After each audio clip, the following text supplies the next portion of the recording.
江斌拿着检查结果，还有要采购的清单。阿浩，这些加一起，我估计要近100万了。林浩倒没有被这数据吓到，之前和乔伊也聊过，这里随便的一个设备就是几十万，甚至是上百万美刀。乔伊接过单子看了一眼，随即摇头：“老板，他估计的太保守了，光一台 D11推土机就要几十万美刀了。这些设备和配件全部采购齐，老板准备200万美刀吧。”林浩这次倒是皱了皱眉，妈的，这鬼地方什么东西都贵，要是在国内，估计也就400-500万顶天了，在这里居然要1000多万，也就见到3-2克的黄金，自己居然先要掏这么多钱。果然，淘金的风险是真大，前期投入更不是所有人玩得起的。还好他有先见之明，从阿珂那里又弄了5000万在手。乔伊，明天开始，你配合江斌一起采购这些设备，直升机随你调用。没问题。老板，你不打算买架直升机吗？买，这鬼地方没直升机还真的不好办，你帮我问问，要买就买一架好点的。OK， 我这2天就帮你联系。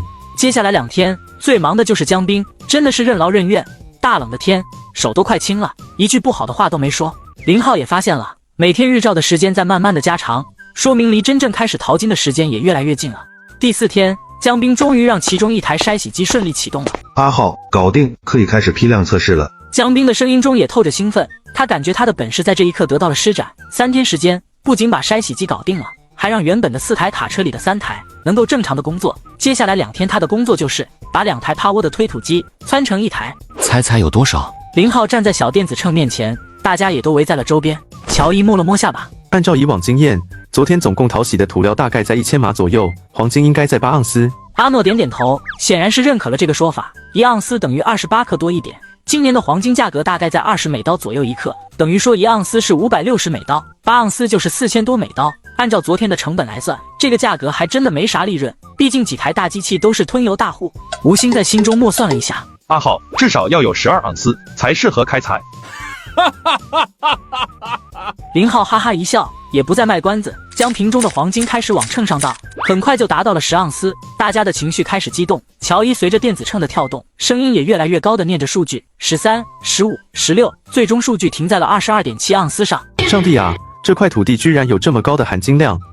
该死的，我后悔了。乔伊表情夸张的道：“嘿，乔伊，你会有提成的。”好吧，我心里总算是好受了些。吴昕也满意的点着头。看来这块区域咱算是找对了。林浩语气真挚的道：“吴叔，多亏了您。”老吴摆摆手，大家一起努力的结果，还是你有眼光，买下了这块地。明天开始，我们开始测试第2块土地。接下来几天，老吴圈定的4块地相继进行了测试，最少的1块单位土料产出16.3盎司，这个数据已经非常有利可图了。而3号料地更是测出了29.6盎司的高品位土地，乔伊都已经自闭了，就连吴昕都没想到这块地有这么高的含金量。阿浩，你就先开采3号料地，这2天没事，大家可以先移除覆盖层，动土还是挺麻烦，能干多少就先干多少吧。其实林浩这次刚来时就用了系统的搜索功能，看看能不能不借助老吴发现最富有黄金的地方，但最终他还是放弃了，因为搜索出来的结果遍地都是，系统没办法给出哪个地方含金量最高的提示。这段时间凯恩经常来林浩这里玩，当然每次都会蹭上一顿饭才走，到最后大家都分不清这货到底是来找林浩玩的，还只是就想着蹭饭，因为他每次来第一句话往往都是问今天吃不吃火锅。又是1日清早，明显能感觉到寒意在逐渐的退去。林浩刚起床就听到基地一声嘶吼，他愣了愣，下一刻惊喜的往后边跑。小美，你这家伙终于醒了。要说冬眠，其实小美一家早该结束了，或许是因为食物不缺吧，所以他们仨也不是很饿，就多睡了一段时间。熊也会偷懒的。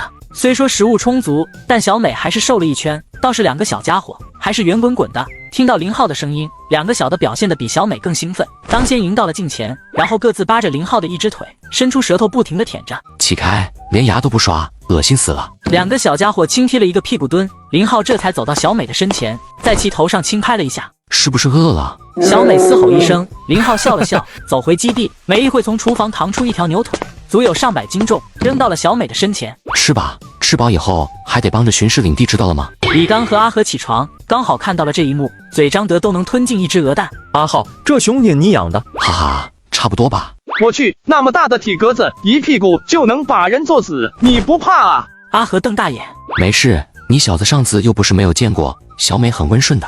看着林浩撸熊，李刚其实也蛮想撸2把的，特别是2个小熊太可爱了，只是他实在不敢凑到近前。接下来2天，林浩走到哪，小美一家3口像个小跟班一样跟到哪，可把李刚羡慕坏了，自己也想有这么3只保镖啊。时至3月末，江斌已经把所有的设备给弄好了，该添置的设备也到了。关于直升机，最终林浩还是决定不买了，主要是直升机只能作为短途运输，1年也飞不了几次。先不说一架直升机要多少钱，就是养一个驾驶员，1年也得上百万美刀了，太不划算。凯恩再度来了，告诉林浩，真正的淘金季即将开始，还预祝林浩一切顺利。其实林浩这段时间也没闲着，几乎把几个重要的设备都学会了如何操作。这会他正操作着破洞机，淘金还真不是一般人玩得转的，不少人破产就是因为这个。就在他们将3号料场的覆盖层移除，大部队也到来了，3个师兄再加上李明辉帮着找的6人，总共9人小组的到来，让基地变得更加的热闹。 Boss， 我是不是该学中文了？阿诺有些郁闷，因为整个基地现在除了乔伊，就他一个老外了。而且乔伊多少能听懂一点中文，就连后山的小美一家好像都能听懂中文，唯独他听不懂。哈哈，阿诺，别担心，阮成会一直在这边的，不怕大家没法交流。阿诺人比较憨，林浩还是蛮喜欢的。有了新力军的加入，林浩想表现也没机会了，因为设备就那么多。刘金在一个老师傅的带领下，对黄金分离设备进行了检查，确认没问题之后，老师傅抢过了加油的活。这个活虽说相对轻松点，但要很细心才行。比如说筛洗机一次加油能运行多久，上次加油的时间都要有明确的记载，稍不留神，机器就会因为没了油而罢工，到时再加油，那可就影响进度了。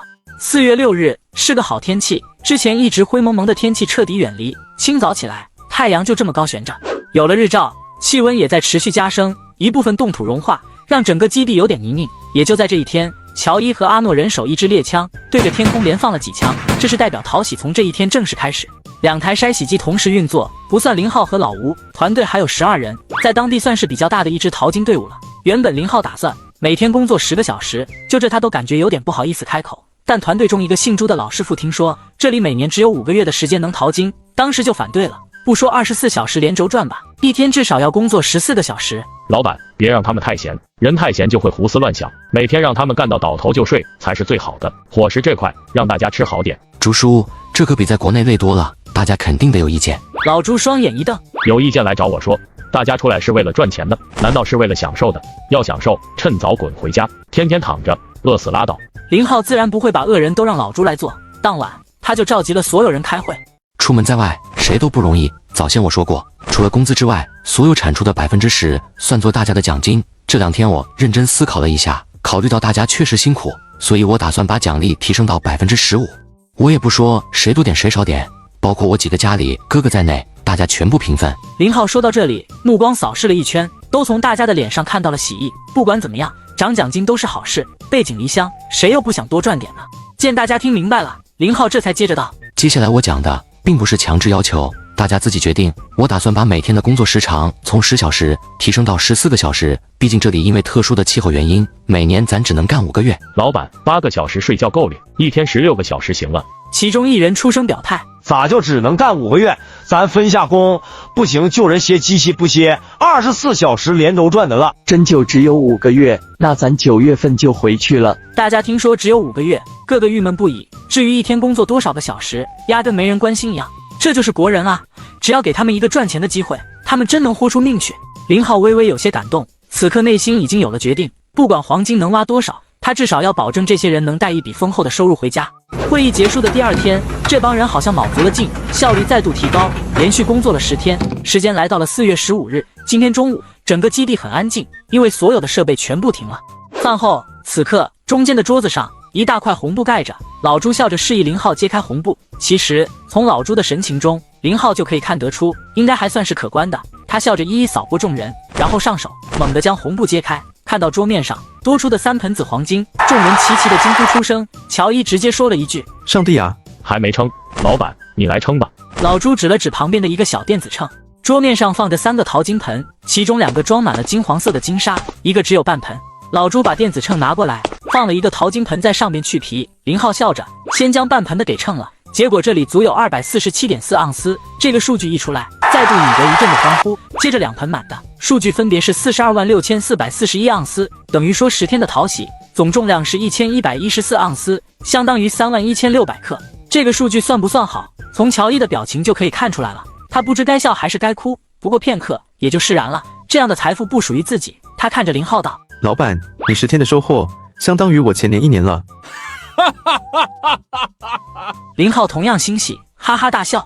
乔伊，我们国家有一句话叫失之东隅，收之桑榆，这或许对别人来说是财富，但对于当时的你来说，可是卸下了沉重的包袱。乔伊一怔，随即一竖大拇指。老板，你太会安慰人了。林浩再度哈哈大笑，先是感谢了吴昕，又感谢了在场的每一个人。不管多少，我林浩吐出的话，那就是钉在板上的钉子，保准算数。我不怕大家拿得多了，我只怕你们拿少了。众人再度一阵的欢呼，有会算账的已经在内心算起账来了，一克160元左右，31600克，那可就是505万。大胆点，这10天去除200万的成本，剩下还有300万，15%的提成，那可就是45万，总共14个人分，一人也还有3万多。天啊，10天光奖励就3万多，那1个月还不得到10万了呀？5个月，自己可是能带几10万回家。哎，怎么就只能干5个月呢？不对，明年还能来。对，自己得好好表现，不能把机会给了别人。有反应快的边往外走边提醒道：“快点，该干活了。”对，走，干活。算来之前的10天，咱还浪费了一点时间。我好像还没吃饭，把餐盘端着到挖掘机上边干边吃。要我说，以后做包子或者面包，那玩意边走就能边吃。对，干粮好。林浩听着他们的议论，有些哭笑不得。等着众人离开，他这才在刘晶的帮助下，把黄金装进容器，也就是大号的保温杯之中，然后拧紧盖子，放到了保险柜之中。等过段时间，让凯恩帮忙，全部熔成金砖。恭喜阿浩，你这块地可是赚大了。李明辉上前道喜：“谢谢李叔，我明天就要回去了，家里还有一堆的事。”林浩想了想：“李叔，后天吧，咱一起，我也要离开这里一段时间。”行，那就后天。因为第一次称量的刺激，大家干起活来更是卖力气。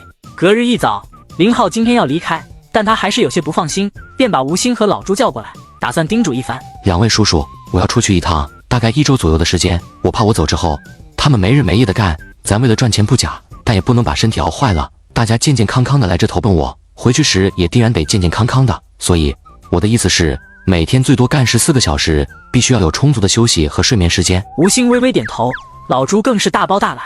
放心吧，有我在呢，都会老实的。见两人都明白了他的意思，林浩这才上车。车上李明辉父子已经在等他了，先开车到镇上，再从镇上坐直升机回安克雷奇。虽说加拿大和美国是2个国家，但这2国的边境线是完全不设防的，等于说你只要能进入美国，就可以畅通无阻地进入加拿大。当然前提条件你得是美国公民，如若不是的话，那就像林浩他们这样，在育空这样鸟不拉屎的地方待着。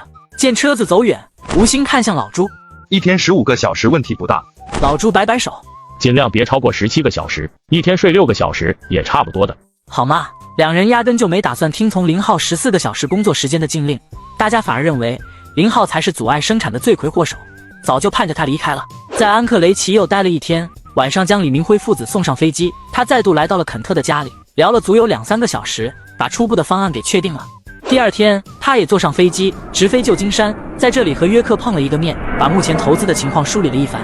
在这边没有多做停留，和约克一起直飞了新泽西，来到了大西洋城。吉恩来接的机，林，欢迎回家。坐上车之后，吉恩又说及了目前的情况，目前整个周边的渔业收购点价格也都抬了上去，对于一些散户来讲，选择性更多，我们的优势已经不明显，但好在我们利用早先的时间差，签订了数十艘大型渔船，所以渔获还是有保障的。吉恩，如果我想让你去阿拉斯加，你愿意吗？开车的吉恩一怔，随即便没了声音，好一会才道：“林，我当然该遵从你的调动，但若是让我去开拓市场，我并非是最合适的人选。我知道自己有几斤几两，到时可能会坏事。”林浩听明白了这是吉恩的心里话，随即一想，吉恩确实并非最合适的人选。那你觉得谁最合适？当然是罗伯特，他更懂得变通一些。林浩思忖了起来，他相信吉恩，也相信老吴，但跟罗伯特接触的还真不多，根本就不怎么了解。很快就到了大西洋城，他听取了目前渔业公司的汇报，目前的主营收范围包括金枪鱼和鳕鱼，月营收大概在2800多万，净利润能达到35%左右，等于说1个月能赚近1000万美刀。不得不说，真是一个吸金机器，这也更加坚定了他要开拓阿拉斯加的想法。林浩在大西洋城这边待了1周时间，刚好钓金枪鱼的季节来临，他还抽出1天时间去钓了2尾，又跟老吴这个老乡聊了2晚上，他这才又飞回了旧金山。他要和韩顺平好好聊聊关于阿拉斯加布局的事。上机之前他就给韩顺平去了一个电话，然后他下飞机时接他的车已经等在那了。还是上次的庄园，他直接被请到中间的大厅之中。韩叔，您这院子来一次我可是羡慕一次。这话倒是真的，这院子可比自己在老家的院子大多了。你要不要加入？以你的能力，再过20年就可以住进来了。林浩赶忙摆手，对于加入帮会他没任何的想法。当然韩顺平也只是开玩笑，给他泡了一杯茶才问道：玉空那边情况怎么样？挺好的，还得多谢您把成哥给我调过去，算是帮了我大忙。韩顺平淡然一笑，说说阿拉斯加那块是怎么想的？韩叔，在我看来，鲑鱼和帝王蟹其实需求量比金枪鱼还要大。我觉得我们既然已经布局了渔业这块，那就没道理放弃这2块。韩顺平略一沉吟，你说的那个人靠谱吗？林浩沉默片刻，摇了摇头，我也搞不清楚，但既然对方提了方案，我觉得可以给他一个机会来展现自己的能力。原则上我同意你的提案，阿浩别太担心，几千万我们还是亏得起的。林浩举起茶杯，谢谢韩叔。上次来吃了顿晚饭就走了，这次能不能多待2天？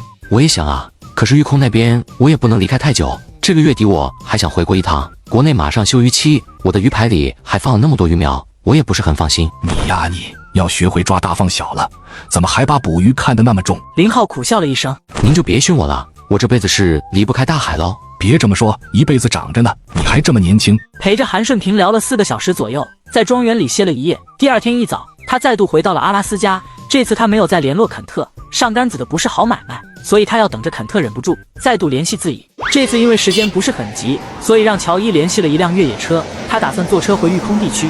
车子开到一半，他就有些后悔了，道路确实不怎么好，速度提不起来不说，主要还颠屁股，一天时间晃得头昏脑胀，他才回到了小镇。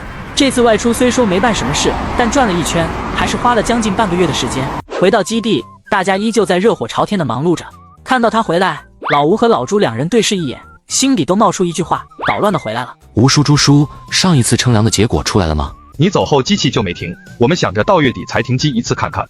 林浩也没有叫机器立马停，而是到了筛洗的场地先转了一圈。众人见他回来，也只是打了声招呼，各自手上都有活，并没有停下的意思。他直接登上了一辆卡车，阿诺开着卡车正在拉土料。阿诺，我走后你们是不是特别辛苦，一天工作几个小时？林浩太了解这帮人了，如果他们真按自己规定的一天不超过14小时，那他才觉得有鬼了。所以他先找了一个最老实的来问，他相信阿诺不会骗自己。林，我们每天13个小时左右。阿诺不敢看他，说这话的时候明显有点心虚。谁教你这么说的？软，没有，我说的是事实。林浩哈哈大笑，我很好奇，按说你应该不适应这样的工作时效，应该很辛苦才对。阿诺，你说说他们是怎么说服你，让你合伙一起来骗我的？林，这是你猜到的，可不是我说的，不然他们会说我是叛徒的。放心，我作证，这是我自己猜到的。很简单，因为我想赚钱。阮给我算了一笔账，按照现在的工作进度，我今年至少可以多分4万美刀。林，你也知道我光棍一个，无依无靠的，我今年41岁，这样的环境我最多还能工作10年。我就想着跟你后边干10年，多赚一点钱，这样我老之后日子想来会好过些。林浩微微点头，伸手在他的肩头拍了拍。阿诺，如果你能跟着我10年，那你的余生我就包了，放心吧。阿诺咧嘴一笑。林浩又跟自己3个师兄相继打了招呼，这才回到基地。见他过来，老朱轻咳一声，那个我去给抽水机加点油，再不加就得停了。老吴直接翻起了白眼，你丫要加班的，好家伙，现在让我一个人面对阿浩是吧？好在林浩没说时间的事，而是进了厨房，看看江斌中午准备啥吃的。这个机修师请的太值了，日常的机器保养和维修就不说了，闲时还能充当大厨。阿浩得弄点菜啊。江斌也难得的发了一句牢骚，天天都是肉，要不就土豆。刚开始大家还觉得这伙食真不赖，但吃了1个来月，是个人也受不了。那个豹子甘蓝，除了阿诺，就连阮成都吃不惯。我来想办法，看能不能运点菜过来。他走进办公室，拿起了卫星电话，拨通了莉迪亚的手机。美女，从阿拉斯加帮我们采购一点蔬菜，然后用卡车拉过来。其实别说育空地区，就是整个阿拉斯加蔬菜都格外的贵，常见的就是土豆和西红柿，所以并不是老外不炒菜，主要是他们没有那么多的蔬菜品种，特别是像这里和北欧的一些国家。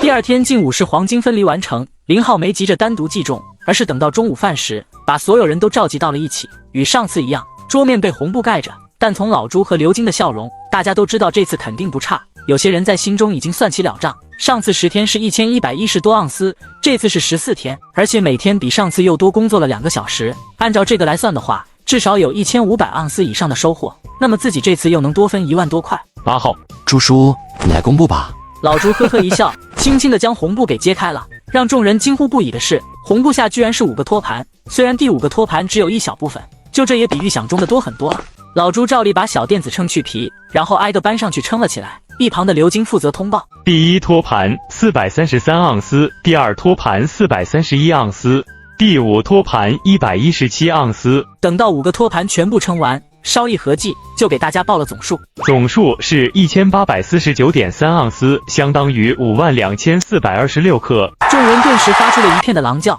搞得外间的小美一家全部站起身，想看看是不是有食物送上门来了。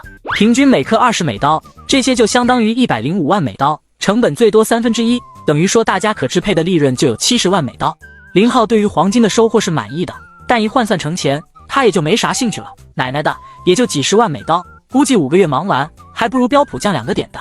但他不得不忙，家里还有那么一大堆金子等着见光呢。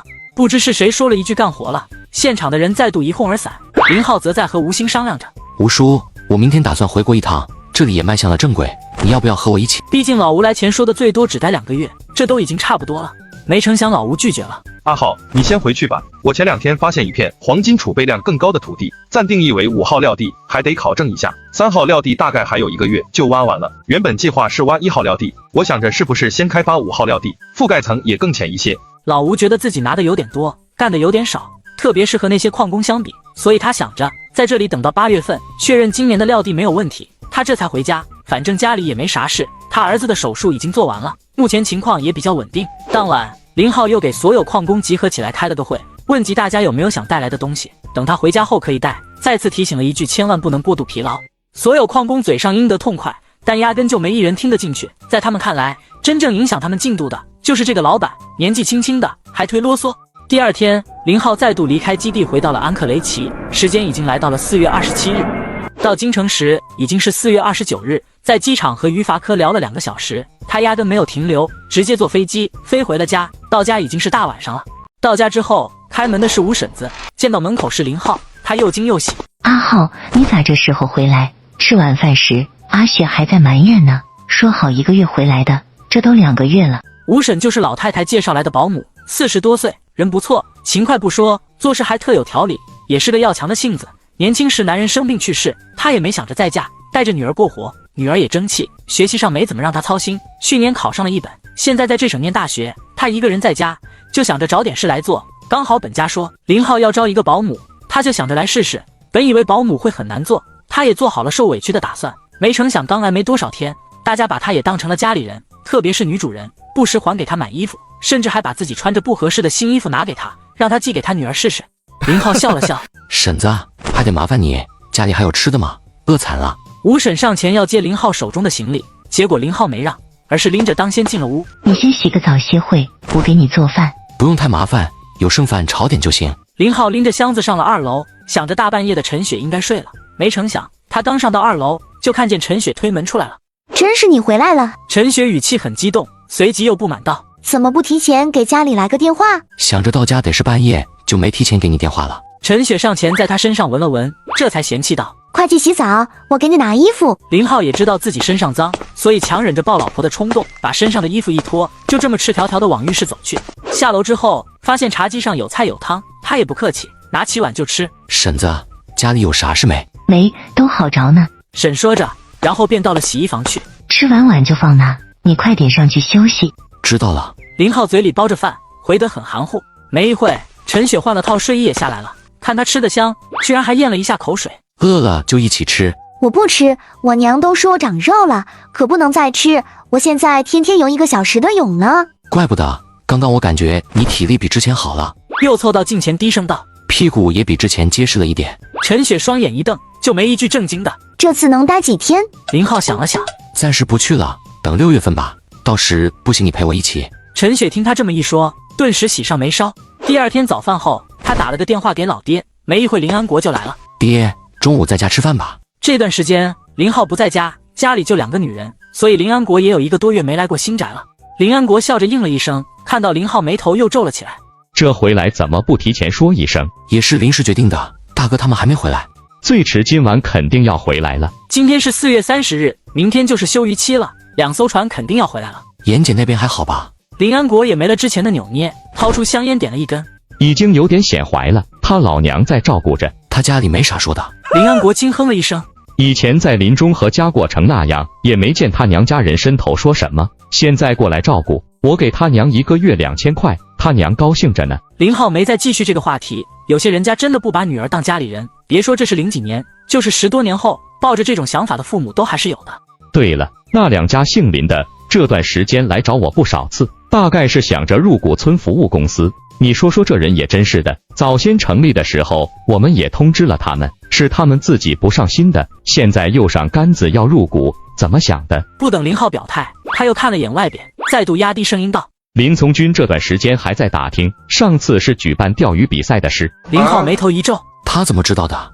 不清楚，这段时间他们有事没事就请村里人吃饭，前2天老罗跟我提了一嘴，说是想收他手里服务公司的股份，又说了什么宝藏的事，说是上次是钓鱼比赛有船没了。林浩淡然一笑，林从军是做贸易的，看来之前没少和小本子那边打交道啊。爹，咱别担心，那件事谁也查不出首尾的，毕竟是胡子干的，就算有人看到，那也和林浩没有一丝一毫的关系，只是不知道是不是那个叫5条的让人在查。可惜啊，上次让那畜生给跑了。中午把老太太也请了过来，一家人吃了一餐饭。老太太又说了一件事，打算端午前后把阿和的婚事给办了。证领了没？算了日子，打算月初把证给领了。老太太压低声道：萍萍怀上了。怎么都是先上车后补票啊？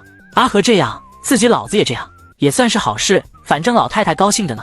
饭吃到一半，林安国接到了林平打来的电话，说是船大概下午4点左右能靠岸。饭后，老太太叫着林安国一起回了老宅，说是要商量一下阿和结婚的事。至于林安国自己，他和严伟的证已经领过了。林浩倒是问了林海的事，得知近段时间对方压根就没回村里。萍萍都怀上了。人一走，陈雪就迫不及待地问道，语气中有郁闷和羡慕。要不咱再努力努力。本以为陈雪又会和之前一样说她没正形，没成想陈雪面上微红，居然当先上了楼。没办法，在当地传宗接代的思想还是蛮严重的，即便陈雪受过良好的教育，也跳不脱这样的圈子。林浩也丝毫不怵，就现在他的体能，说打10个有点夸张，但对付陈雪一个，每次肯定是对方求饶。下午3点左右，他洗了个澡，开着车来到了收购站。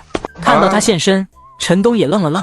啥时候回来的？昨晚到家的，太晚了就没给你电话。东哥，报货了吗？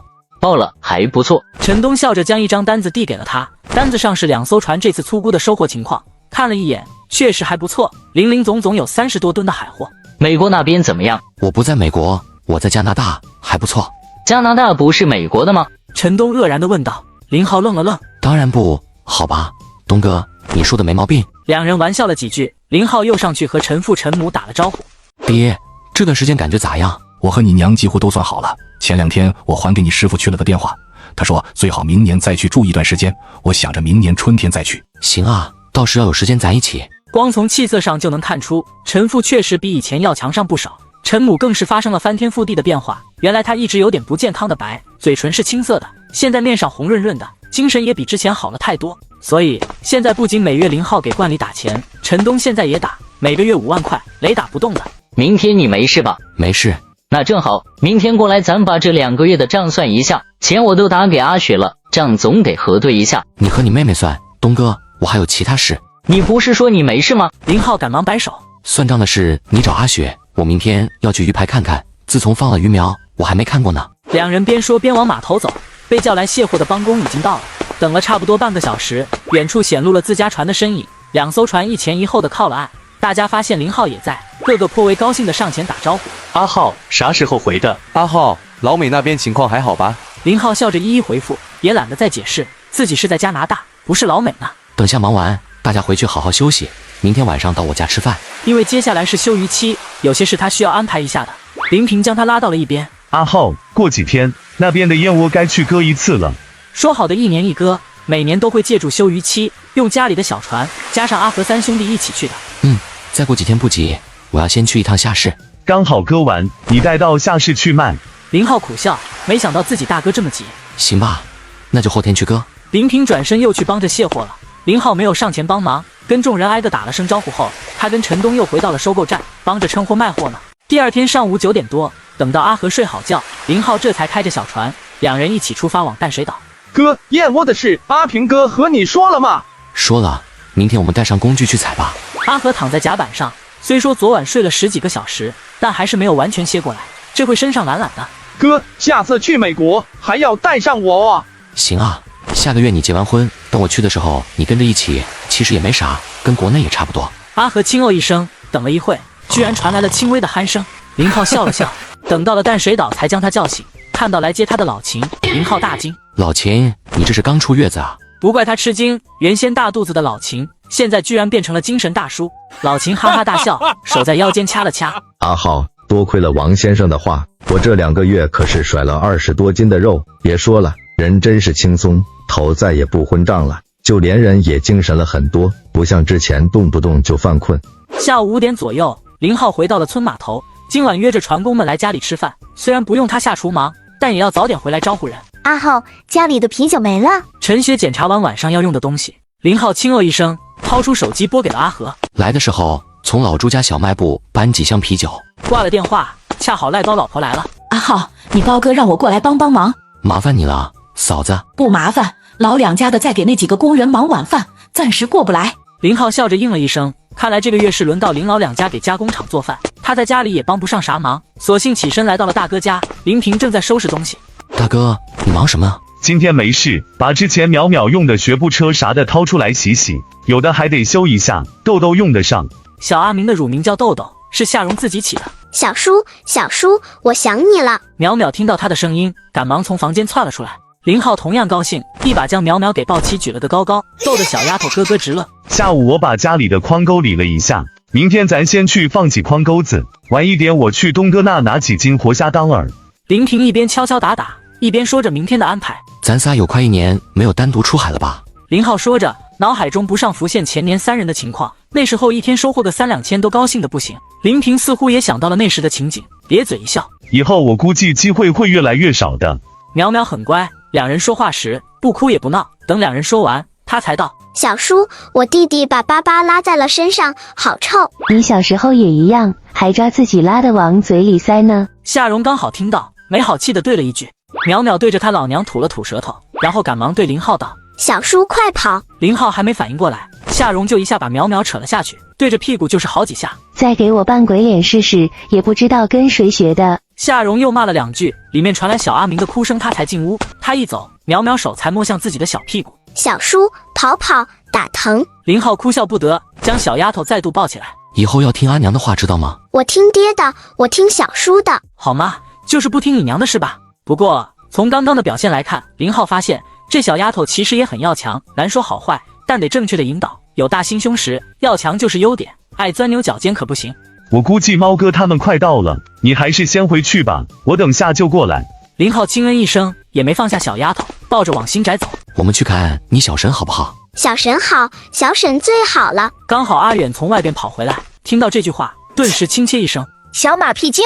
对于男孩子，林浩可不会惯着，一巴掌就呼在他头上。好好说话，怎么说你妹妹呢？阿远那个郁闷了，他发现在家里的地位降得越来越低了，甚至他在心里都算过一笔账，多了一个弟弟，以后家里杀鸡，自己肯定分不到鸡腿了，想想就委屈。明天带你出海，你要不要去？林浩的一句话，顿时让阿远喜笑颜开。小叔，还是你对我最好。行啊，快点把假期的作业写完，明天一早起不来，可别怪我没叫你。小叔，我也要。淼淼抱着他的脖子撒娇道：你不去，小女孩就要美美的，出海很臭的，让你哥去吧。哥哥臭臭。林浩抱着小丫头回了新宅，刚进家，小丫头就不让他抱了，从怀里下来，跑着来到大鱼缸面前，对着里面的鱼跟换小猪一样，嘴中不停地唤着，不时传来咯咯的笑声。没一会，外间柱子4人组来了，林浩将人迎到客厅。休渔期打算做什么？林浩笑看着陈宇策，明知故问。去鱼排时，听他老爹提了一嘴，说他的亲事也说好了，刚好休渔期把亲事定下来。陈宇策嘿嘿一笑，并没有应声。阿浩，2艘船估计要进一下船厂，把底下的藤壶啥的铲掉，再重新上一道漆。等我大哥来，到时我们一起商量的时间。陈宇峰又说急了，2艘船上一些损耗件要维修的事。聊了没一会，老猫他们也陆续的来了。客厅足够大，大家也都能坐得下。见人到齐，林浩拍了拍手，先让大家安静，这才拔高点音量道：先把事安排一下，3个月的休渔期，严格来说，大家不必考虑我这边的事，该忙家里的就忙家里的，像阿杰这样要回老家的就回老家。至于去年大家轮着出海，今年不大现实了，因为家里的小船可能没时间给你们用，还有你们自己的养殖牌，利用这段时间也得好好打理一下。我这边也就刚刚和柱子说的是，2艘船要进船厂彻底清理，顺便补漆。这是大哥你挑个日子，到时让毛哥他们配合一下，提前和船厂联系一下，让他们能腾出工位来。林浩又看向杜喜，杜哥得把2艘船全方位的检查一下，需要更换啥，直接跟我大哥或者毛哥说都行。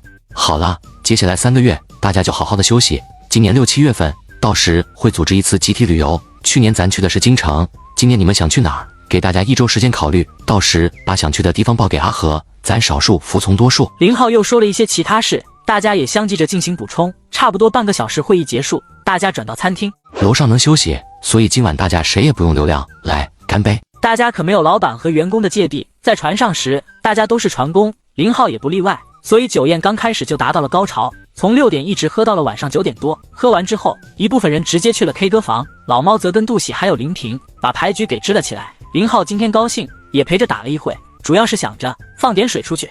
清早2人来到林平家里，门口的3轮车上已经堆放了不少的东西，林平还在往里装呢。大哥，咋带这么多东西？我前段时间找人定做了可以拆卸的木梯，跟脚手架差不多，拆了没人知道是啥。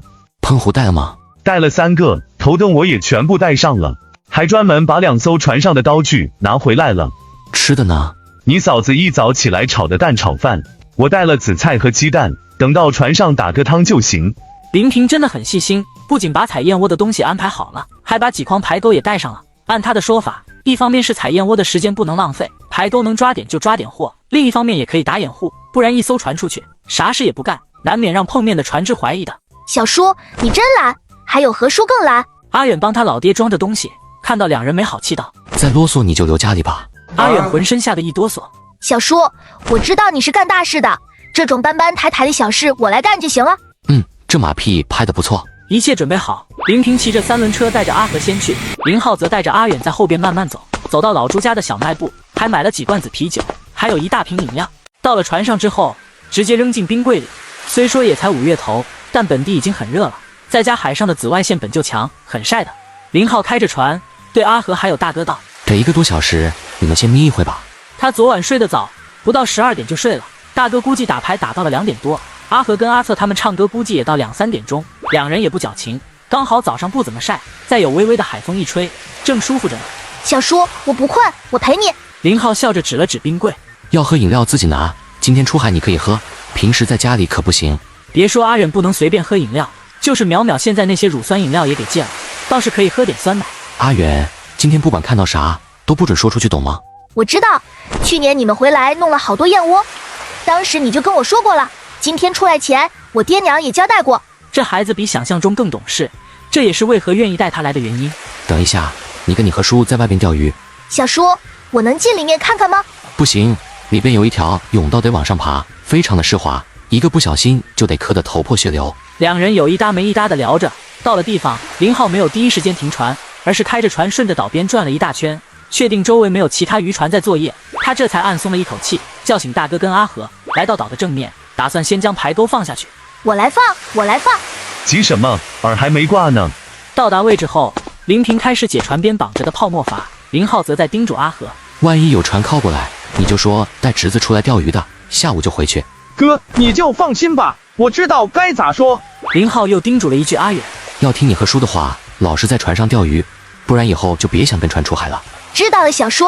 泡沫筏弄好之后，林浩先将要带的东西放上去。大哥，我先运一趟东西。林浩打着灯看了眼这个天然的溶洞，如同第一次进来一样，地上到处都是那小小的角角，看上去非常的喜人。开干吧。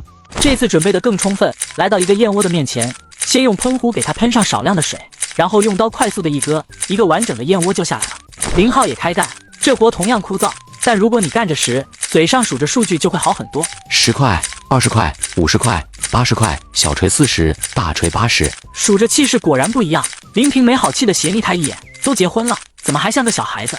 要说人确实是挺残忍的，2兄弟现在扮演的角色就是强拆队，还不给金丝燕任何补偿的那种。当然，相较他人，2兄弟下手自然算是轻的，不仅有雏鸟和有蛋的没碰，就光是空巢，他们每年也只会割下1半左右，并不会全部收了。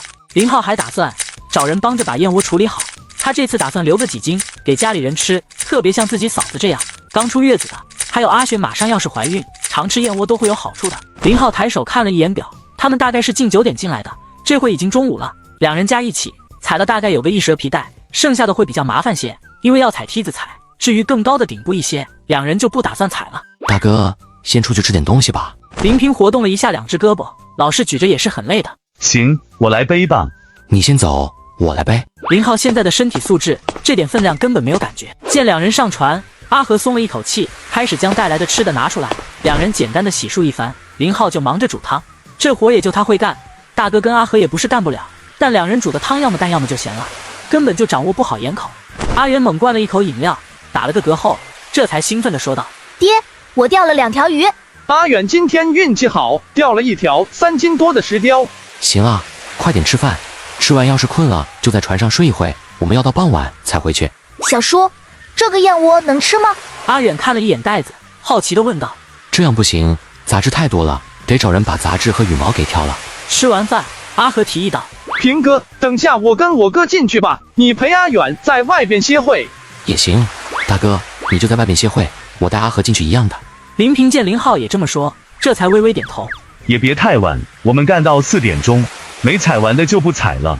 走吧，阿和。阿和还蛮兴奋，这是踩的第3个年头了，他终于有机会进去看看。结果进去才干了1个小时，这货一会要撒尿，一会又说要拉屎，气得林浩差点一脚将他踹出去。到了4点钟，两人又踩了半蛇皮带，这才从里面出来。绑好泡沫筏后，启动船只去收排钩。哥，你来拉吧。林浩笑了笑，似乎突然回到了前年刚买下老薛家船的时候，捞起浮球开始收线。原本3人也没指望能有啥收获，弄点活鱼够吃就行。结果第1筐钩就收了30多斤的鱼，其中最大的是一尾10多斤重的鲈鱼。第2筐钩更好一些，收上来一尾3斤多的红斑，还有一尾近10斤重的鳗鱼。这么大个头的鳗鱼，吃起来就相当的过瘾了。第3筐钩换成阿和来收，效果也不错，中了2尾3刀和2尾春子，其他几乎全是黑鲷。第4筐钩，林平想试下手，虽说这一筐没有啥好鱼，但是收获最多的一筐，刀工鱼都拉了7、8尾，每尾都在5斤以上。4筐都拉完，妥妥的100多斤鱼货，这怕是吃不完的。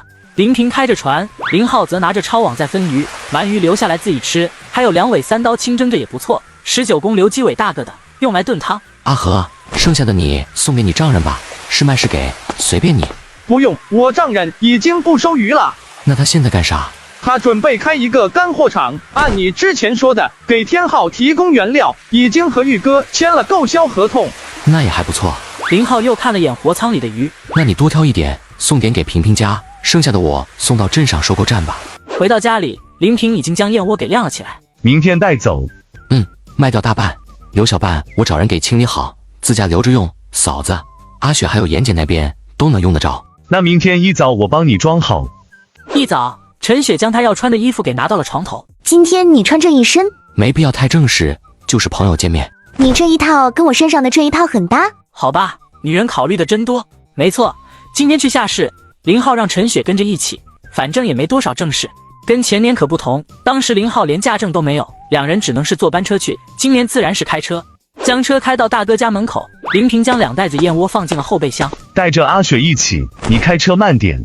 林浩摆摆手，看到苗苗往外跑，他赶忙一脚油门跑了。要是被这小丫头缠上，到时眼泪哗哗流，他真会忍不住要带上她一起。直接上高速也很快的，2个小时，他们就到了下市。先到了陈雪的舅舅家里，昨天已经联系过，到的时候包括收购商已经在等了。都是老顾客了，看看品质咱速战速决。刘乃勋笑着说道。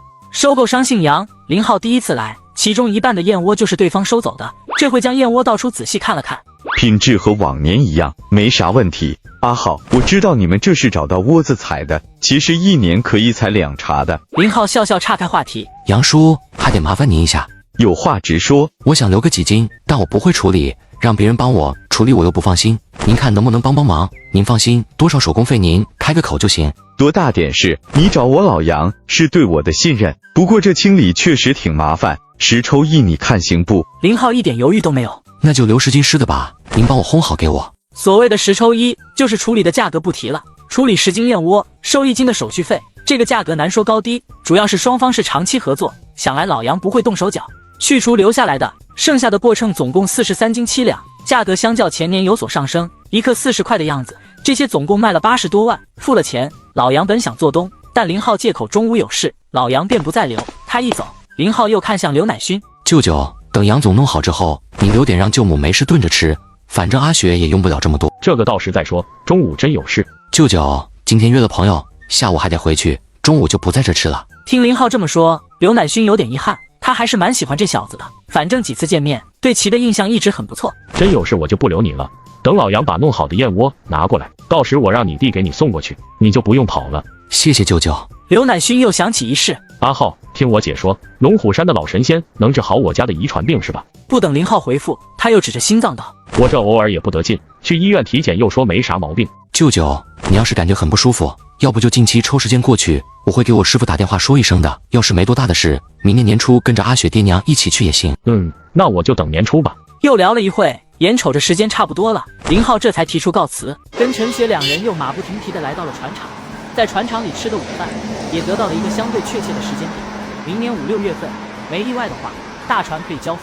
2点多，他就在小区门口等着，没一会就看到了一辆车开了过来。你这车还挺吸睛的，我们小区保安隔着老远就喊好车了。见林浩下车，刘忠伦伸手相握，随即打趣着：刘哥，打扰了。这么见外干什么？走吧，你嫂子在家忙晚餐呢，也不知道你喜欢吃什么。刘忠伦又和下车的陈雪打了声招呼，对着保安喊了一声：老顾，车停这，你帮忙代看着一点。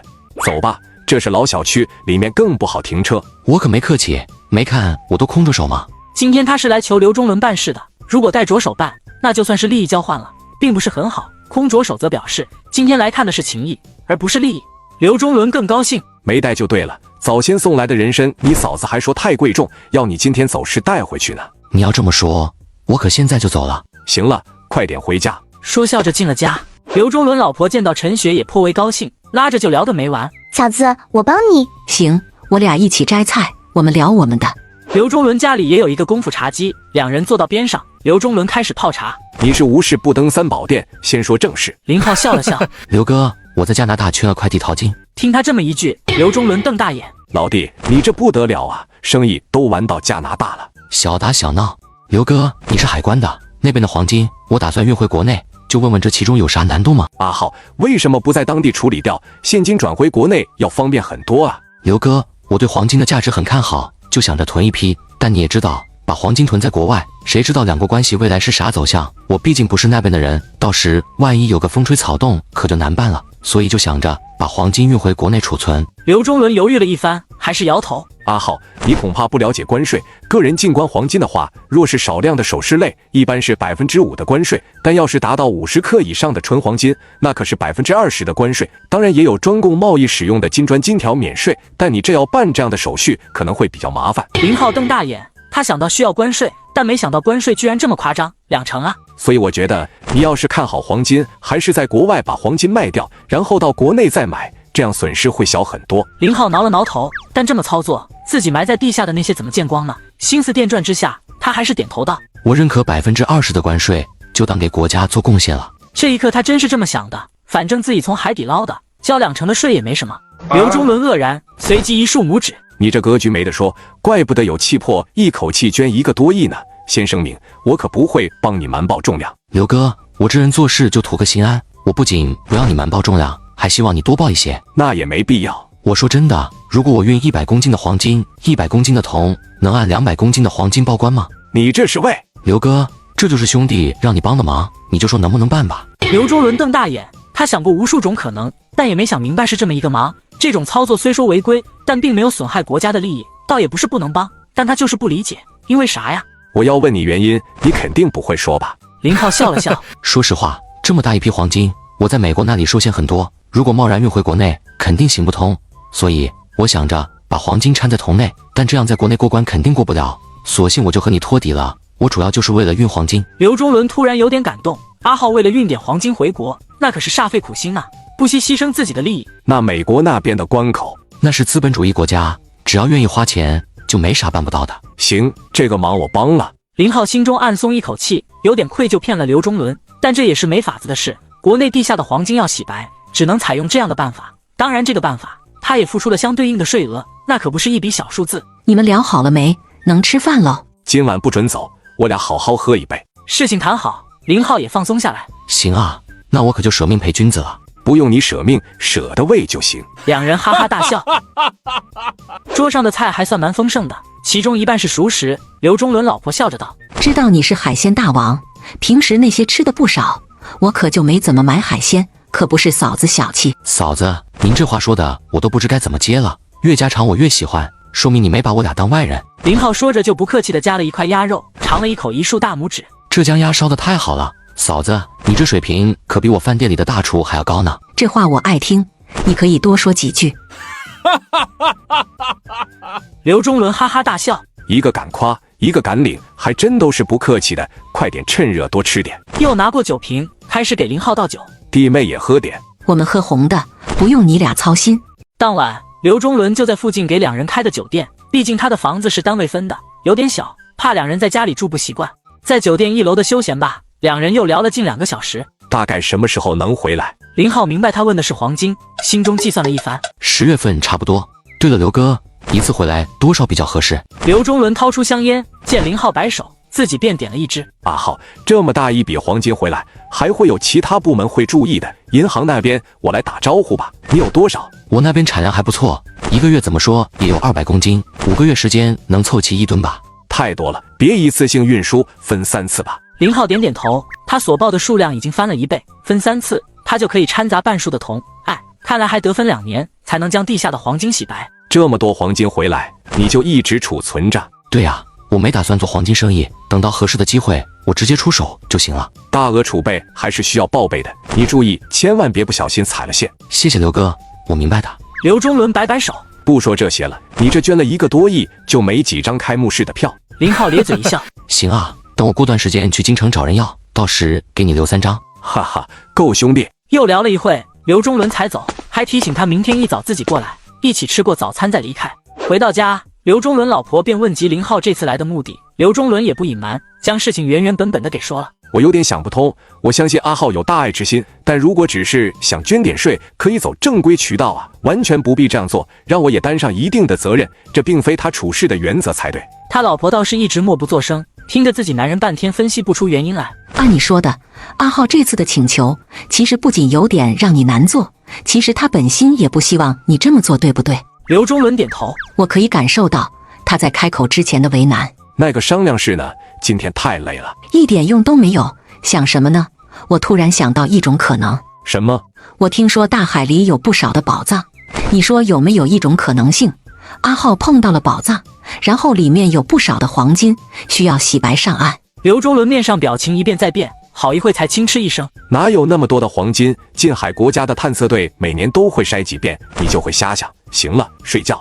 我说的也是一种可能，对不对？睡觉睡觉。黑暗中，刘忠伦的眼睛则一直睁着，或许自己老婆无意的一句话才是真相呢。而另一边，陈雪听完林浩的安排，也提出了疑问：阿浩，你这说的太直白了，刘哥或许会猜疑什么？没办法，这是要他帮忙，就不可能再遮遮掩掩，因为多少也让他担了责任。至于他猜到了什么，也不必担心，我有后手的安排。傍晚回到家，没一会图群来了。阿浩，厦门老师那边已经把图纸发给我了，要是确定的话，我这2天就考虑动工了。那图纸我看了，你的预算也没问题，明天我会让人先打30%的款给你，以后钱不够用，你跟我说一声就行。图群心中一宽，这活还没干呢，就拿了30%的款项，这样的工程他还从来没接过呢。家里人就是好，工程质量你放心，哪怕不赚钱，我也会用好的材料。群哥，这点我是相信你的。对了，最近你看到林海了没？之前一直没时间，林浩可没忘记，有点小账他还得和对方算一算呢。这小子最近有点神神秘秘的，我就半个月前在 KTV 见过一回，除了他还有林从军。对了，他们围在一个穿的西装革履的中年人旁边，挺巴结的。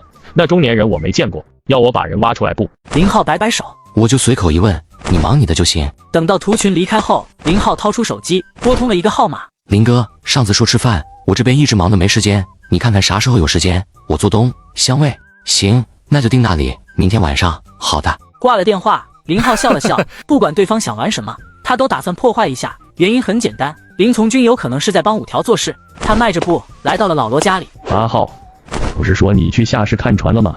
大船一切顺利，估计明年5、6月份就能交付。罗叔，第1趟出海，到时你可得陪着一起，没有你和我爹这样的老手坐镇，我还真不是很放心。老罗笑得很开心。行啊，我正想看看70多米的船是啥样子的，晚上家里吃饭，我让你婶子杀只鸭子。不用了，罗叔，家里的船要用吗？咋？你要用？老罗二话不说就拿出了船摇把。我让阿斯陪你一起。不用，我叫上阿和就行。拿上船摇把，林浩叫上了阿和，又带了一根钢钎，两人便出了海。哥，出海钓鱼。看了眼钢钎，这怎么看也不像钓鱼的呀。不是，跟我出海你就知道了。记着，等一下我做的事，你不准告诉任何人，连你阿奶都不能说。哥，你就放心吧。开着船出海，到了割燕窝的地方。哥，不是说1年只割一次吗？别啰嗦，你在船上等我。原本在里面的黄金已经被老爹和陈父早就运走了，不过还有几箱子，里面是一些玉石还有沉香之类的，用防水袋把这些东西装起来。他把空箱子全部腾出，他一个个将空箱子给运上了船，再将撬开的砖块再度封死。如果不带头灯进来细看，是不会有人发现的。林浩把空箱子拿出来时，阿和心惊不已。哥，这玩意咋还不丢了？走，现在去丢。你来开船往淡水岛的鱼排去。丢那太危险了，要不我们还是丢远点吧。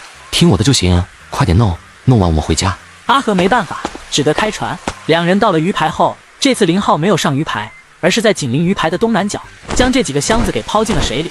回程的途中，阿和实在是忍不住再度问道：哥，你到底想干啥？记着啊，谁也别说，我想钓个鱼。林浩平静地回道：这个做法也就之前脑子灵光一闪有的，这回他要将其复盘一下，看看到底有没有漏洞。因为是傍晚出来的，所以两人的船回到村码头已经是晚上11点多了。刚到家，陈雪又埋怨了起来：你这突然出去也不说一声，电话又打不通，我找了半天，到阿奶那才知道你跟阿和出海了。临时有点事，忘了说。林浩笑着解释，见陈雪还想再说，他赶忙说饿了。陈雪这才没好气的去厨房，将还在锅里热的饭菜给端过来。明天我还要去趟市里，晚上在香味请客，你要不一起？明天一早我也要去饭店帮忙。两人又聊了几句，等到林浩吃完饭，陈雪让他去洗澡，自己则将碗盘之类的收一下。太晚了，吴婶也早睡了。次日一早，林浩先开车到了镇上，陈雪上楼找他娘去了，林浩则在楼下跟陈东小声的聊着。确定他们还在追查黄金的下落？不一定是追查黄金，也有可能是为了找失踪的人，毕竟我们去时那船上几个人已经不见了。陈东其实也蛮好奇船上的人去哪了，不过茫茫大海能威胁到人类的东西太多了，也不好猜。你是什么意思？我在海上留了一点尾巴，先让他们动起来再说。东哥，我是这么想的。听完他的整个计划，陈东并没第一时间发表意见，沉默良久才道：这是要不要告诉阿珂一声？不用，东哥，我知道你担心什么，放心吧，阿珂就算知道也不会有啥想法的。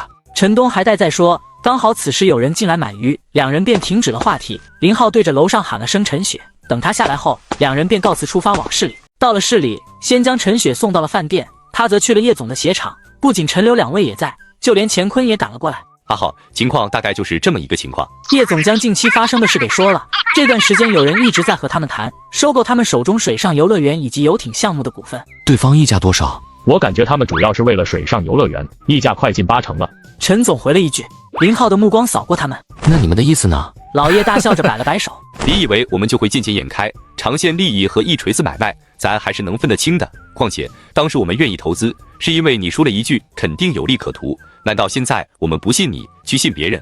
阿浩，放心吧，我们肯定和你一条心的。乾坤也保证道。林浩摇头，几位老哥，咱做生意不能意气用事，我觉得吧。阿浩，你就别扯淡了，你把心放肚子里，背后捅你刀子的事，我们干不出来。刘总觉得今天的林浩有点啰嗦，索性打断他的话，表态道。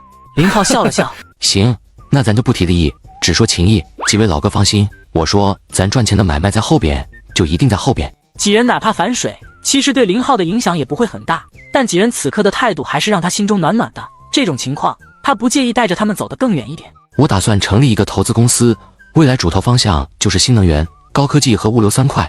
几位老哥，咱再合作一把怎么样？哈哈，终于允许我们上桌了是吧？阿浩，你具体说说。老叶颇为兴奋，林浩起家他们看在眼里，但对于他资产的快速膨胀，几人又一直很迷惑，怎么就在短短2年时间，从之前一个需要照顾的小老弟，到现在资产把他们甩在身后的富豪呢？几人也时常的会研究一番，最终得出结论，林浩肯定不是靠稳扎稳打的实业，因为实业积累达不到这么快，那不靠实业靠什么？必然就是眼光了。阿浩，你就说怎么干，放心，砸锅卖铁我都投。陈总同样有些激动，出于商人的本能，让他意识到或许这个投资公司就是快车道。投资公司我一直有想法，但说实话，之前打算自己玩玩就行。既然几位老哥这么看得起我，那不妨就一起玩。先说好，资本需求量很大，我也不会给你们所谓的保底收益，愿意的就投，不愿意也不影响咱之间的关系。乾坤很郁闷，阿浩，我这小家小业的，你就不能玩点小的吗？小的来钱也小啊，咱现在这个阶段要玩就玩大的。林浩嘿嘿一笑。之前于父提议让他和于伐科单独成立一个投资公司，但他一直拿不定主意。现在不妨拉上这几人，还有自己大舅哥一起，钱是赚不完的，但朋友是一辈子的。至少这一刻，这些人还是很靠谱的。说实话，林浩走到今天这一步，他们或多或少都给了一定的帮忙。那么现在也该是自己反馈大家的时候了。老叶轻拍一下桌子，对，要玩就玩大的。阿浩，这说法我喜欢。老叶你闭嘴，阿浩来点干货。老刘迫不及待的道。我想的是，注册资金暂定10亿，由我暂时担任总裁。于伐科大家也都熟悉，我会引入他的资本。再就是我大舅哥陈东，还有在座的几位老哥。原则上，各位能占2成的股份，具体怎么划分，你们自己商量着来。先声明，这是我一言堂的公司，所有的决策我有拍板的权利。当然，作为对大家负责，2年之内大家有不计盈亏撤资的权利，所有股权只可以内部转让，或由我回收，不得转卖他人。林浩打算来一把最后的疯狂，毕竟一个人的钱是赚不完的，那就多拉上几个人。听到初始资金就10个亿，几人皆是倒吸一口凉气。要说有钱，这里面老叶的生意做得最大，但要以亿来计算的话，现在他还真就拿不出来。阿浩，这是我们同意，但具体的股份得商量核算一下。不急，公司今年年底前成立，大家有充足的时间考虑。按说这样的投资公司越早成立越好，但林浩还是把时间放在了年底。原因很简单，因为现在他也没钱，不能再找阿珂借了。借的次数和金额太多，他都不好意思开口。中午就在老叶鞋厂里吃的饭，乾坤的心情一直很低落。无他，感觉自己或许从这一刻就彻底掉队了。钱总，你认领1%吧，多了也没必要。林浩提议，老钱苦笑，一个点就是1000万啊，等于要把我现在所有的家业给卖了，估计勉强能凑得出。这还是跟着你们这2年攒了一点，不然1半我都拿不出。说到底，他原本也只是卖了艘吊艇，通过自己的好人脉，带着人一起出去钓鱼的。根本也没多少钱，现在跟着大家一起，先是认购了村游艇项目1/5的份子，再就是2艘远洋的钓轮和村地产项目的一点小股份，也算是小有资本了。但真正的现金并没多少。林浩将他的肩头一搂，我借你1000万，但先说完，得按银行的利息来走。2年后你反悔撤资，不仅要还我1000万，还得还我利息。他故意把条件说得苛刻一点，但就是没说这1000万务必在多久之内还自己。要说帮助，乾坤对林浩的帮助真的不小，包括认识老叶他们。都是乾坤做桥的。这个行了，老钱，你就拿这一个点，咱还是一起玩吧。老钱是不是有压力了？这样1000万阿浩借，到时你真不想玩了，这2年的利息我帮你付了。老刘拍了拍胸脯保证。3人其实抱着和林浩一样的心思，没有老钱，他们也不可能认识林浩，当然也不可能会有现在如此多的好项目。饭后又闲聊了一会，林浩这才回饭店。其实来这里，他主要是为了打探收购的事宜。这个消息最早是于伐科告诉他的。因为美国渔业公司的原因，于伐科一直和日本的部落会社保持着密切的联系。有一次，日本那边突然提出要收购他手中游乐园股份的事，于伐科觉得蹊跷，然后就告诉了林浩。再结合这次林从军回来，又有人联系老叶几人，看来对方这是多方出击，势在必得呀。这就奇怪了，为什么他们一定要那个游乐园呢？要说花费这么大的精力来收购，还不如找个合适的岛，自己投资一个。想来不管是哪个市区域，得到这样的投资，那都是举双手欢迎的。只能说他们认为淡水岛更有价值，价值在哪已经不言而喻了。来到财务室，看了眼在算账的老婆，你要没事也到楼上休息一会。陈雪看他坐在那微闭着眼，以为他困了呢。楼上隔了好几个休息室，专门用于几个高管休息的。林浩也留了一间，只是他一次没用过。我不困，养神呢。陈雪笑了笑，走到他座椅后边，双手按在了他的头上，轻轻地按着。钱是赚不完的，咱现在这样就挺好了。不行啊，有时候的发展也是逼不得已的，就像现在的饭店，我说不开了，估计于姐都不会答应。然后于姐离职，我们得自己管理，到时会更累。陈雪总感觉他这个说法有问题，但一时之间又找不到反驳的话，正想着和他聊聊吴婶家里的事，结果片刻就听到了他的呼吸声变得悠长而均匀，手上的力道减轻了3分，嘴中嘀咕了一句，还说自己不困。林浩发誓他真的不怎么困，而且也没睡午觉的习惯，但他就是不能按头，一按就想睡觉。不过他也没睡多一会，醒来之后，他索性不耽误陈雪做事，出来到前厅后桌的地方，欣赏起小姐姐的茶艺来。差不多5点多，林从军来了，与他一起的除了同村的林有发，还有一个年轻小伙子，年龄应该和林浩差不多，人长得很秀气。这是我一个晚辈，带来见见世面，顺便给我们倒酒。林从军只说了这么一句话，没有介绍年轻人的姓名。林浩含笑和三人相继握了一下手，又做了个请的手势。怎么说，我今天也算是主人，那就客随主便，听我安排吧。哈哈，阿浩，你上了从军的当，他选这里就是看中了这一点。林有发笑得有些夸张，他和林从军是本家兄弟，好像跟前村主任林中和一家更近一点。和林从军一样，一直在外边做生意，即便林浩退学至今在村里已经待过4年多，但对两人还是知之甚少，也没见过2回面。进了包厢，林从军四周打量了一眼。阿浩，你这生意做的没话说。前几天我带朋友打算来吃饭，结果订了3天的包厢，愣是没排上。也不是我的本事，主要还是合伙的是能人。林浩笑着坐到泡茶的地方，时间还早，肯定得先聊一会再吃饭的。军哥，你和发哥这段时间一直在家里？也不算，和你一样，出去了1个来月吧，也刚回来，这1年多没回来，村里可是大变样啊。林浩笑着将茶推了过去，他还注意到一个细节，他推茶给那个小年轻时，对方明显有要起身的动作，结果生生忍住了，他没怎么在意，接着道：尝尝能不能喝得惯，这是白茶，不行再换铁观音或者红茶。到此试探或者说闲叙的时间也结束，接下来该步入正题。阿浩，听说你去年参加了钓鱼比赛？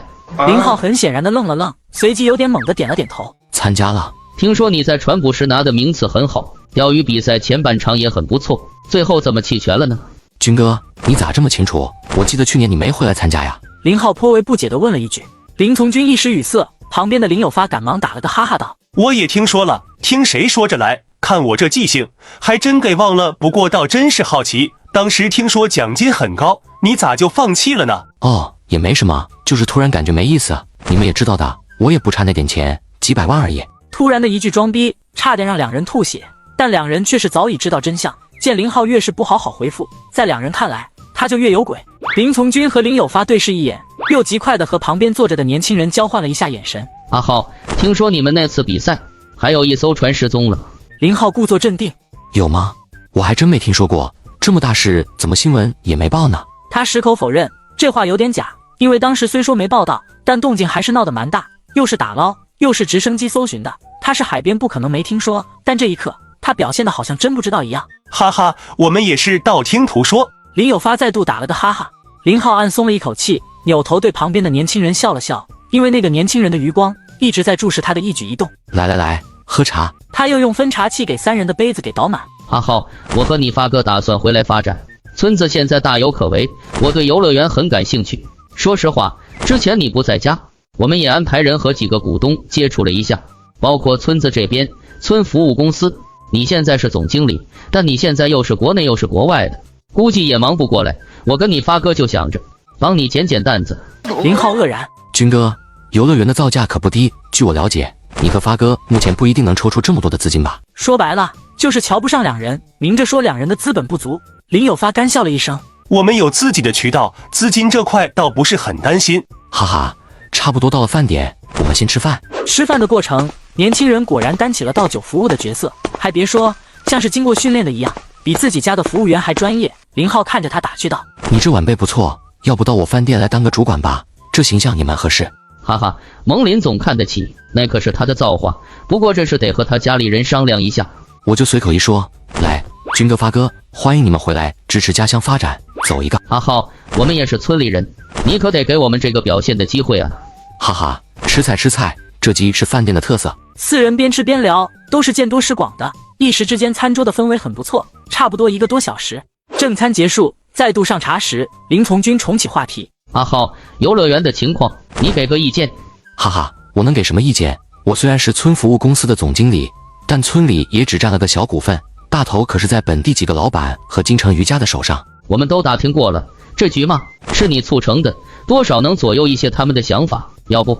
林浩的面上浮现一丝警惕，随即又恢复了笑容。要是我来表态的话，游乐园就保持现在这样吧，没必要再折腾。哈哈，来，喝茶，这次是红茶，暖胃。他的明确拒绝，好像在三人的意料之中。林从军还待在说，林有发倒是直接起身笑道：我们也就一个想法，既然阿浩说不折腾了，那就这样吧。阿浩，给个机会，改天回请你。好，都是同村的，大家是得多沟通。三人起身要走，林浩这个主人自然要送的，将三人送到门口。不等三人离开视线，林浩的面色就冷了下来，转身回了饭店，再度回到包厢。奶奶的，刚刚三人在，他为了展现风度，演出自己忐忑的心情，愣是连菜都吃得很少，叫服务员又上了一份饭，就这冷菜，他再次大吃了起来。没一会，陈雪推门进来，见他狼吞虎咽的样子，笑着道：“我都怀疑你每次去我家是不是都没吃饱，回家得再吃一顿。你家那小电饭锅，我要甩开吃，那点饭就够我一个人的。”他嘴里包着饭，含糊的回了一句：“刚刚看你进来时脸色不对，是不是谈得不愉快？”林浩瞅了一眼门外，用嘴型回复：“演的。”那你晚上还回去吗？回，还要找你哥谈事情。我喝了酒，车你开吧，我这口饭吃完咱就走。另一边，林从军三人来到了酒店的一个房间，这次与刚刚吃饭不同，林从军两人站着，而那个一直很谦逊的年轻人则坐着。五条军，今天你从林浩的表现中看到了什么？林从军稍弯着腰，极为巴结的道：“年轻人叫五条真三，原本就是五条家族的旁系血脉，也算是老五条的本家侄子。他这次来，一方面是调查五条合数的具体死因，其二受了家族的命令，顺便把那个宝藏找出来，然后据为己有。因为他们又找到了一本已经死去的五条合数的日记，在那本日记里透露了另一个消息，说宝藏里不仅有不计其数的古董珍宝、沉香之类，更是有多达数十吨的黄金。这一笔财富仅现在的价值，保守估计也价值数亿美刀，所以这个宝藏他们是志在必得。”五条真三回想了一番林浩今晚的表现，用较为生硬的中文道：“他是个很圆滑的人，也极为聪明，但你们提到游乐园时，他有2-3次表现出了不自然，甚至是说紧张。虽然他掩饰得很好，但逃不过我的眼睛。而且在我们离开上车时，你们坐进车里，我最后上的车，余光看到他的面色很难看。”五条军，我不明白，我们为什么一定要游乐园呢？林先生，知道太多对你没好处，我答应你们的好处，只要是成就，一定会给你们的。是我唐突了，但从林浩的语气来看，他肯定是不愿意放手的。五条真三微微一笑：“这世界上就没人对钱不动心的，要是不动心，那只说明一点，钱太少了。再去找那几个人，溢价8成不行，我就1倍；1倍不行，我就2倍。”两人倒吸一口冷气，实在是搞不懂为什么要这样做。五条真三面上的笑容并没有消失，因为通过今晚的接触，他觉得心中的猜想又稳固了少许。只要找到宝藏，那么五条合数的死因也就明了了。恰在此时，他的手机响了，他接起听了2句，随即全身一震，挂了电话又恢复了原样。二位辛苦了，可以先回去忙你们的事了。我希望尽快有结果。五条军，就算这几人同意也没用，大头还是在京城余家的手上。放心吧，余家那边我自有办法。等到两人离开，他又打了个电话，没一会他下楼，刚好有辆车在门口等着。